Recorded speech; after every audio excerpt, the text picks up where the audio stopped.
guys, it's Dr. Annie coming at you live from beautiful sunny Farmington, Minnesota and Family Chiropractic Center. I wanted to take a few minutes today to talk to you about pain.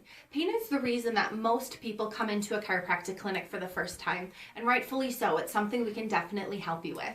But I wanted to explain to you kind of the underlying cause of why people have pain and how chiropractors work to help you with it. So what I like to say about pain, it's like an iceberg. It's the tip of the iceberg. It's the last to show and the first to go.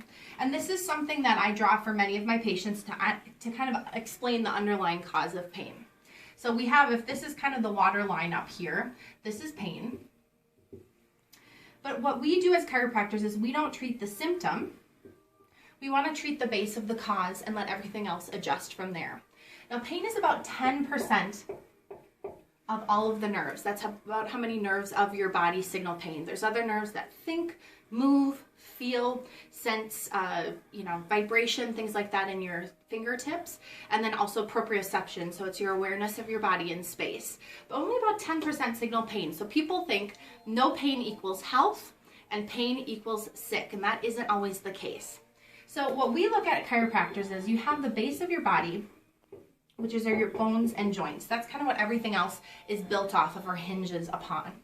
When those are not moving correctly, which is what the chiropractor identifies, it affects the way that the nerves signal. The nerves are really what controls everything in the body, and the bones are kind of the structure through which the nerves go and communicate with the body. Now, when the bone and joint are affecting the nerves, it causes the nerve to do either one of two things: be too much, like in the case of pain, or tightness, or do too little in the case of weakness or numbness, for example. So when those are unhappy, the nerves then trigger the muscles to engage and tighten up and protect, because the body won't let it paralyze itself. So basically the muscles react to the nerves signaling and protect. When those become like a spasm too long and too tight too long, you a lot of times will get pain, or sometimes the nerves will jump all the way up to pain as well. Either way, when you take an Advil, for example, it's an anti-inflammatory, which is really what's triggering that pain. So when the pain gets too much and you go ahead and take an Advil, it cuts that inflammation that triggers the pain for about 6 to 8 hours, but as we all know, it returns. So in the case of a headache, you don't have headaches because you have an Advil deficiency. You have headaches because you have an underlying problem that needs to be addressed. So we as chiropractors fix the bones and joints so that they become happy and that they move better, allowing the nerves to improve their signaling to the muscles. And it decreases inflammation and crosses out pain. So when you get treated, the first thing to go, as I have this up here, is healing begins when pain ends.